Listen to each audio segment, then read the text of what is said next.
사랑하는 영신성도 여러분, 지난 1월 6일 수요일이 주현절이었습니다. 우리 교회력에서는 에페파니라고 그렇게 부릅니다. 이 에페파니라는 말은 헬라 말로는 나타내다라는 뜻을 가지고 있는 에피파네이아라는 말에서 유래된 것인데요. 우리 한자어 우리말로는 현현이라고 그렇게 번역했습니다. 이 드러날 현자와 또 실제로 나타날 현자를 사용했는데요. 우리 보통 이 문학 사전들을 보면 이 현현이라는 말을 평범하고 일상적인 대상 속에서 갑자기 경험하는 영원한 것에 대한 통찰이나 경험이라고 그렇게 정의합니다. 진리의 고귀함, 그 진리의 영원함이 세상 속에 나타나도 범속한 세상이 이것을 덮어버린 채 있는 것인데, 그 어느 순간에 이 고귀하고 영원한 것을 갑자기 깨닫거나 경험하게 되면 그것을 가리켜서 현현 체험이라고 그렇게 부르는 것이에요. 이 체험의 순간은 어둠 속에 빛이 비치는 것과 같아서 이 현현 체험이라는 것은 보통 빛 체험으로 묘사되기도 합니다. 다맥색으로 가던 바울의 빛 체험이 바로 이런 현현 체험이었고요. 복음서에서 예수님을 만난 사람들의 눈이 떠지는 그 체험들 역시 이런 현현 체험들이었습니다. 창세기에 나오는 태초의 빛, 이건 역시 이런 현현 체험을 가리키는 것이기도 합니다.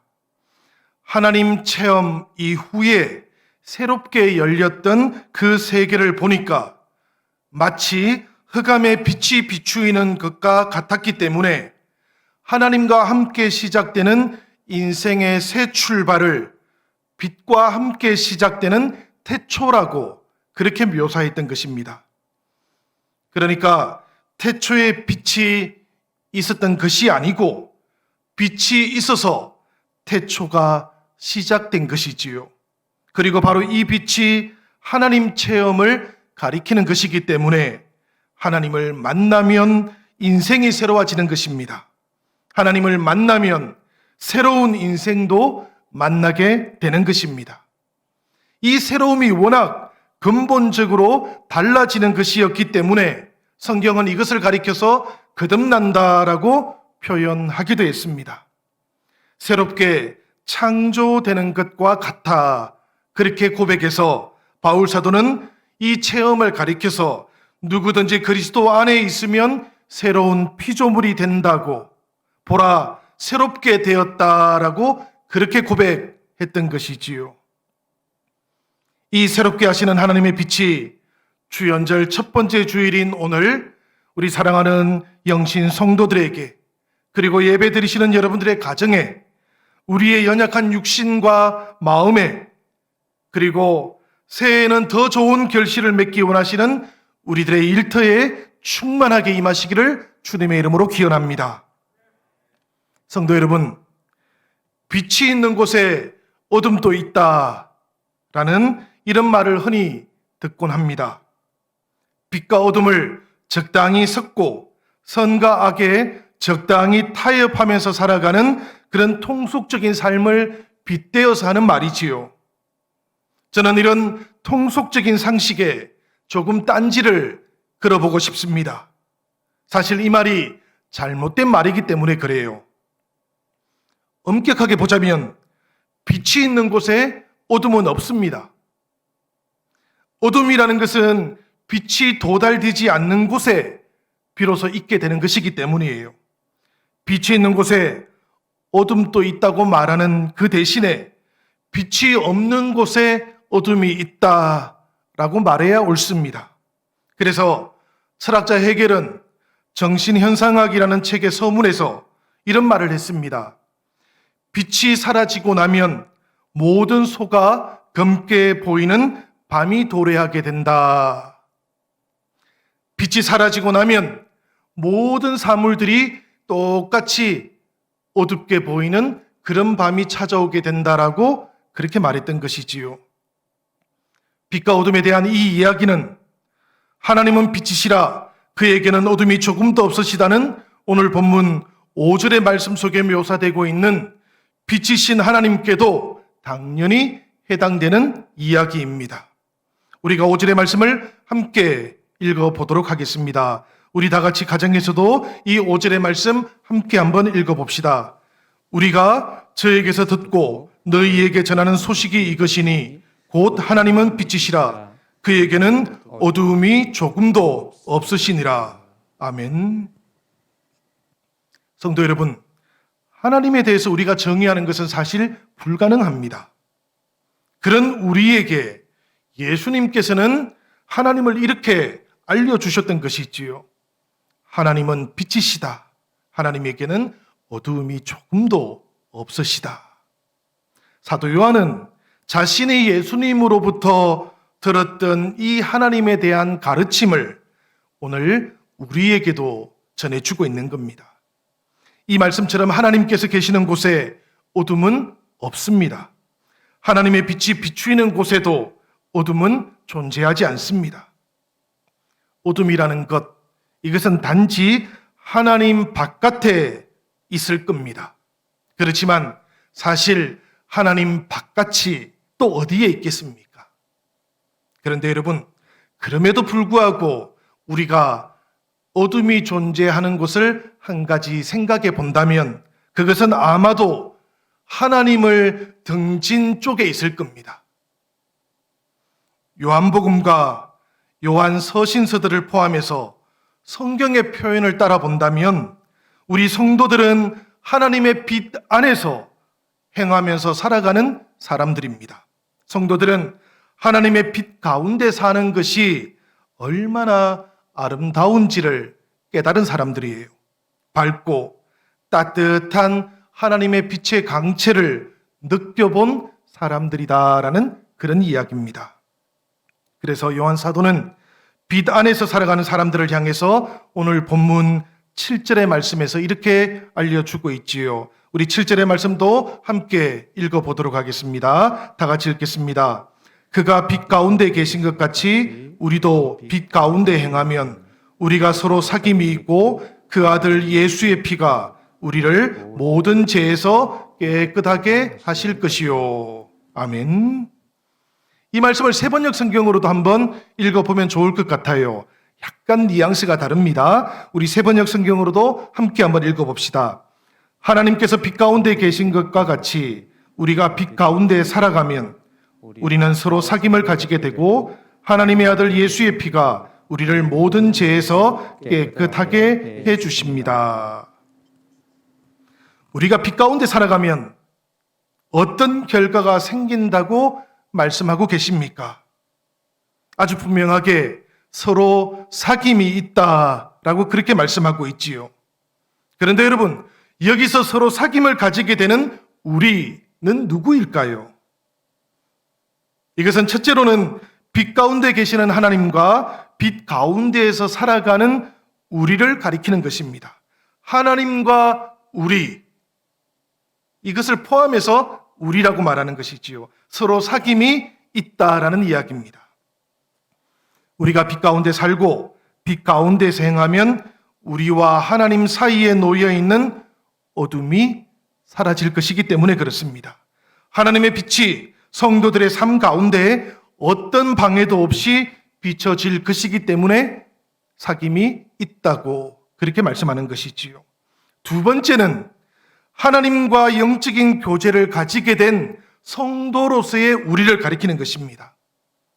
하나님의 빛이 비춰진 존재로서 우리 성도들 서로도 이 빛과 따뜻함, 사랑과 자비로 충만해질 것이기 때문입니다. 우리가 하나님의 빛 안에 서 있다면, 그리고 하나님의 사랑에 의해서 비춰지고 있다면 어떠한 어둠도 성도들의 사귐을 어둡게 하지 못한다고 말씀하고 있는 겁니다. 빛 가운데 계시는 그 하나님과 빛 가운데 살아가는 영신 성도들이 서로 아름답게 이어지는 한 해가 되시기를 주님의 이름으로 축복합니다. 우리가 그 빛을 등지지만 않는다면 어떠한 어둠도 하나님의 빛으로 이어져 있는 성도들을 어둡게 할 수는 없는 것입니다. 그러하니 사랑하는 성도 여러분, 빛 가운데 걸어가시는 은혜가 이 2021년 새해에 살아가는 영신 성도들 모두에게 충만하게 임하시기를 기원합니다. 그런데 여러분, 이 하나님의 빛 가운데로 걸어가는 대신에 우리의 연약함으로 인해서 우리가 이 빛을 등지게 되는 그런 때를 맞이하면 어떻게 될까요? 이것과 관련해서 우리가 우선 기억해야 될 것이 있습니다. 우리를 향하신 하나님의 사랑의 빛, 이 빛은 영원하시고 충만하시다라는 거예요. 이 하나님의 사랑의 빛은 영원하고 충만한데도 불구하고 우리가 희미해지고 어두워지는 것을 느낀다면 이것은 하나님의 빛이 꺼지고 있기 때문이 아니고 우리가 하나님을 등지기 시작했다라는 사인이라는 것을 우리가 깨달아 아는 것이 대단히 중요합니다. 그리고 하나님을 등지고 있을 때조차도 하나님께서는 빛을 비추이고 계시다라는 것을 그때도 우리가 기억하는 것, 이것이 대단히 중요해요. 어둡고 희미해진다고 해서 하나님의 은혜의 빛이 작아지거나 소멸해 가고 있는 것이 결코 아니라는 것입니다. 우리를 향하신 하나님의 사랑의 빛은 결코 꺼지지 않는데요. 그렇게 우리를 비추이고 있는데요. 그럼에도 불구하고 이 빛을 등지는 우리가 존재해서 나타나게 되는 현상이 무엇인고 하면 바로 죄의 그림자입니다. 그것을 우리는 죄책감으로 느끼고 체험하게 돼요. 성도 여러분, 이 시간에 그림자를 한번 생각해 보시기를 바랍니다. 이 그림자라는 것은 어둠의 윤곽입니다. 그런데 어둠의 윤곽이라고 해서 어둠 자체가 이 그림자를 만들어내는 것은 아니에요. 어둠은 어둠을 인지하지 못합니다. 어두움은 어둡다라는 것조차도 깨닫지 못해요. 그것이 어두움인 겁니다. 그러니까 이 어두움에는 윤곽을 만들어낼 능력이 없어요. 빛이 있을 때에만 어둡다는 것을 압니다. 그리고 빛이 비추일 때만 어둠은 윤곽을 드러냅니다. 그러니까 그림자라는 것은 빛이 만들어내는 어둠의 윤곽이다라는 것을 우리가 깨달아야만 됩니다. 마찬가지죠, 여러분. 우리가 하나님의 빛을 등지게 될 때에 하나님의 빛은 우리의 어둠의 윤곽을 만들어줍니다. 왜냐하면 하나님께서는 쉬지 않고 우리를 향해서 하나님의 빛을 비추이고 있기 때문이에요. 그래서 그때 우리가 하나님으로부터 등을 지게 되면 우리가 가지게 되는 그 어둠에 하나님의 빛이 비추이게 되는 겁니다. 사라지지 않고 비추이고 계시는 이 하나님의 빛이 있기 때문에 우리는 우리 자신의 어둠의 윤곽을 느끼고 지각할 수 있게 되는 것이지요. 이럴 때에 우리는 오늘 본문 8절의 말씀을 기억해야만 합니다. 요한일서 1장 8절의 말씀을 세번역 성경으로 함께 읽어봅니다. 여러분들 화면을 통해서 함께 읽으시면 되겠습니다. 다 같이 읽겠습니다. 만일 우리가 죄가 없다고 말한다면 우리는 우리 자신을 속이는 것이고 진리가 우리 안에 있지 않습니다. 성도 여러분, 사람은 언제 죄가 없다고 말합니까? 우리는 언제 하나님 앞에서 죄가 없다고 그렇게 주장합니까? 우리 삶에 있는 어둠을 우리가 인정하지 않을 때, 그리고 우리의 삶의 여정들 가운데 어쩔 수 없이 우리의 연약함으로 인해서 나타나게 되는 그 어둠을 외면하려고 할 때입니다. 어둠을, 그리고 죄를 인정하지 않는 것은 그 죄를 외면하고 싶을 때예요. 창세기 3장 11절 말씀에 보면 우리는 스스로 죄가 없다고 말하는 사람을 만나게 됩니다. 하나님께서 아담에게 이렇게 물었어요. 이르시되 누가 너의 벗었음을 네게 알렸느냐? 내가 네게 먹지 말라 명한 그 나무 열매를 네가 먹었느냐? 하나님께서 이렇게 물으셨는데요. 물으신 하나님의 의도는 아주 분명합니다. 불순종한 것을 인정하고 용서를 구하라는 것이지요. 하나님께서 찾아오셔서 물으신 것은 책망하기 위함이 아니었습니다. 어둠 속에 들어가 있던 아담에게 빛을 비추신 것이지요. 이때 아담은 자기 어둠의 윤곽을 두려워하는 대신에 어둠 속으로 더 깊이 들어가 버렸습니다. 사실은 어둠 속에서 나와서 하나님의 빛으로 나왔어야만 했던 것이지요. 그런데 아담은 하나님께 대답하기를 하나님이 주셔서 나와 함께 있게 하신 여자 그가 그 나무 열매를 내게 주므로 내가 먹었나이다 라고 그렇게 대답해 버립니다. 자신의 어둠을 인정하지 않는 것이지요. 자신의 잘못을 외면해 버리는 것이지요. 나의 책임이 아니라고 하나님이 나와 함께 있도록 하신 그 여자의 책임이니까 곧 하나님의 책임이라고 대답해 버린 겁니다. 아담은 원인 제공자로 하나님을 지목하면서 자신의 실수를 하나님의 실패라고 그렇게 말해 버린 거예요. 죄라는 것은 자신을 속이고 그 다음에는 진리의 빛을 속이고 마침내는 하나님과 대적하게 만드는 데서 자기를 성취하고 세계를 다스려 갑니다. 죄가 이런 것이라면 하나님을 등지고 어둠 속으로 들어가 버린 아담에게서 죄는 마침내 그 뜻을 이룬 것입니다. 그렇지만 성도 여러분, 아담의 실수는 충분히 돌이킬 수 있는 기회가 있지 않았습니까? 하나님은 결코 완고하시지도 않으셨습니다. 하나님께서는 아담을 향해 은혜의 빛을 비추어 주셨고 그 빛을 등지고 있었던 아담은 자신의 어둠의 윤곽을 충분히 깨달을 수 있었기 때문입니다. 살아가시는 동안 이 아담의 실패를 우리 성도들은 반복해서는 안 됩니다.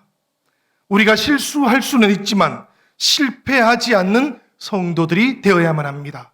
때때로 우리가 넘어지기도 하고 때때로 우리가 죄책감을 가질 수 있기도 하고요. 때때로 우리가 하나님에게서 등을 돌리기도 하지만 그래도 하나님께서 계속해서 우리에게 은혜의 빛을 비추어오고 있다면 우리가 하나님을 향해서 우리도 그 은혜의 빛을 받아들여야만 합니다.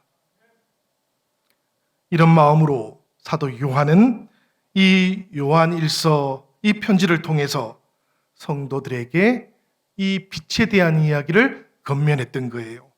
그 당시에 많은 성도들이 이교적인 영지주의의 영향을 받고 있었습니다. 그래서 자신들은 이미 완전한 빛 가운데 있는 것처럼 생각을 했습니다.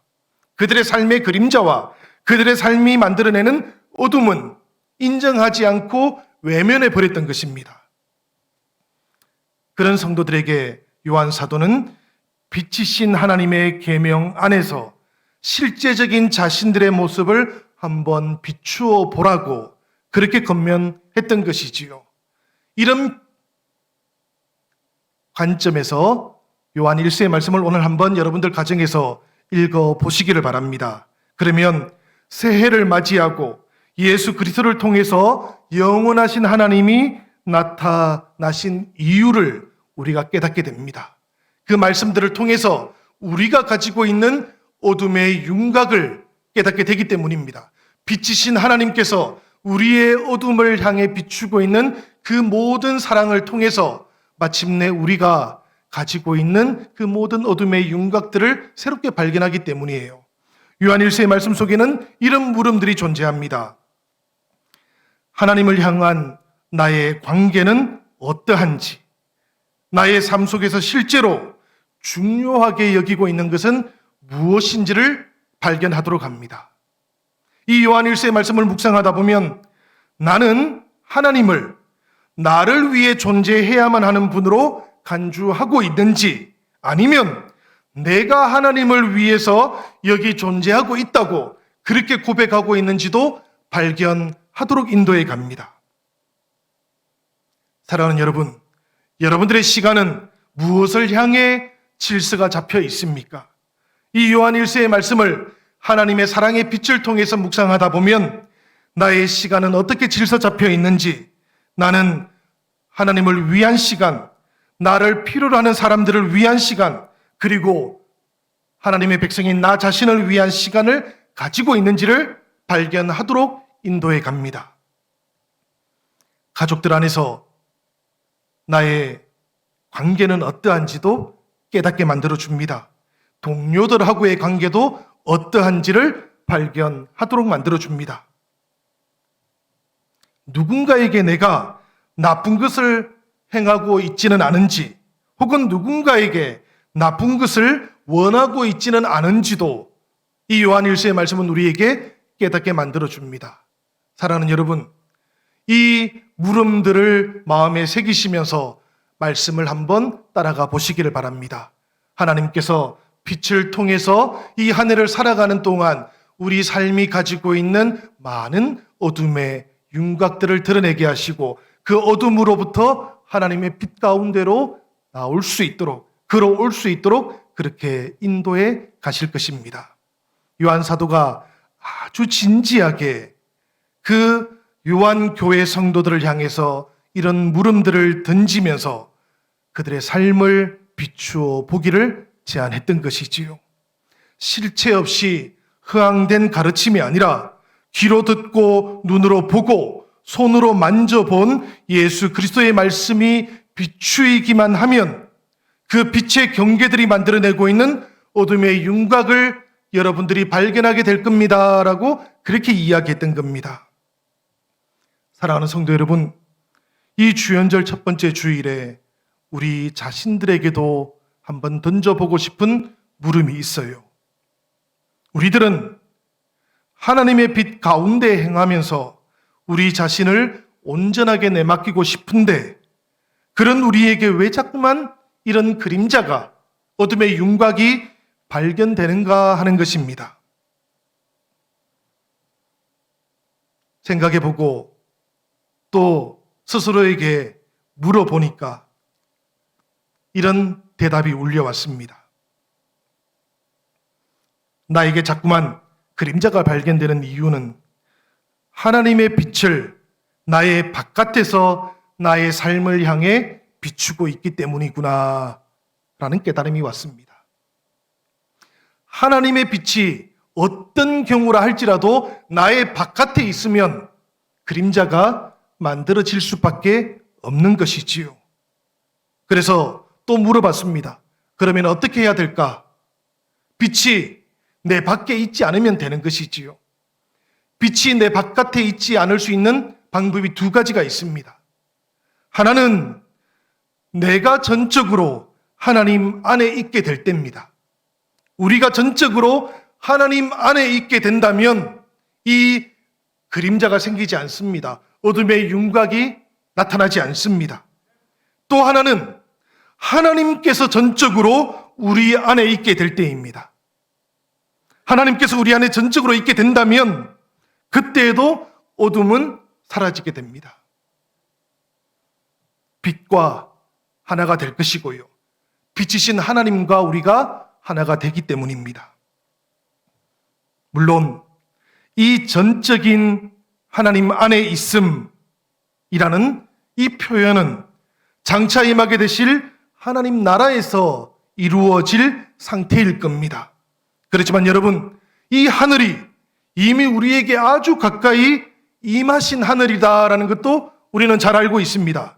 바로 예수 그리스도 그분 안에서 이 하늘이 열렸지 않습니까? 예수 그리스도 그분 안에서 하나님의 나라가 이미 우리에게 나타났고 현현했지 않습니까? 그래서 우리가 살아가는 동안 주님과 함께 동행하기만 한다면 이 하늘을 경험하게 되는 여러 삶의 지점들이 우리에게 체험되는 거예요. 사랑이 이기심을 다스릴 수만 있다면 우리는 이 세상에서도 하늘을 경험하게 될 겁니다. 용서가 미움을 이기는 순간을 우리가 가지게 된다면 이 세상에 있는 동안에도 예수 그리스도를 통해서 나타나신 그 하나님의 나라를 우리가 체험할 수 있게 될 거예요. 이런 순간들 속에서 그리스도는 아주 가까울 수 있는 분이다라는 것, 우리가 생각하는 것보다도 훨씬 더 우리 가까이 계신 분일 수도 있다라는 것을 이 한 해 동안 우리가 체험해 갈 수 있게 될 겁니다. 사랑하는 여러분, 이 한 해를 살아가는 동안 이 세상 속에 나타나신 하나님, 예수 그리스도 그분과 이렇게 동행하는 은혜가 있기를 바랍니다. 그러나 그 외에 아주 많은 삶의 순간순간들 속에서 우리는 직접적인 하나님의 임재로부터는 다시 벗어나 있게 되기도 할 겁니다. 그럴 때에는 여러분, 우리는 다시 하나님을 바라보고 하나님을 맴도는 그런 순례자가 되어야만 합니다. 여러분, 이것을 명심하시기 바랍니다. 때때로 우리는 하나님 안에 있게 될 겁니다. 때때로 우리는 하나님이 우리 안에 있는 것을 체험하게 될 겁니다. 그리고 또 많은 순간들은 그 하나님을 향해서 나아가는 순례자의 삶을 살아가게 되실 겁니다. 이 순례의 길, 이 빛 가운데로 걸어가는 여정들을 우리가 2021년 한 해 동안 살아가는 우리 영신 성도들과 함께 맞이하게 되실 텐데요. 성경 속에는 이런 사람들을 가리켜서 에녹과 노아처럼 하나님과 동행한 사람들이라고 그렇게 부르기도 합니다. 여러분, 우리들 모두는 바로 이 하나님의 빛 가운데로 걸어가도록 부름을 받은 사람들이다라는 것 꼭 기억하시길 바랍니다. 하나님과 동행하시고 하나님을 향해서 순례해 가는 동안에 우리가 사랑하는 여러분 함께 보폭을 맞추어 보십시다. 우리 사랑하는 영신 성도들과 함께 보폭을 맞추어 보십시다. 우리 구역교회 성도들과 함께 은혜를 나누면서 그 믿음의 보폭을 맞추어 보십시다. 동행한다라는 것, 이것은 그 어떤 것보다도 보폭을 맞추는 것이더라고요. 저는 조금 빨리 걷고 제 아내는 조금 늦게 걷습니다. 함께 동행하기 위해서는 보폭을 맞추고 속도도 맞추어야 하는 것이더라고요.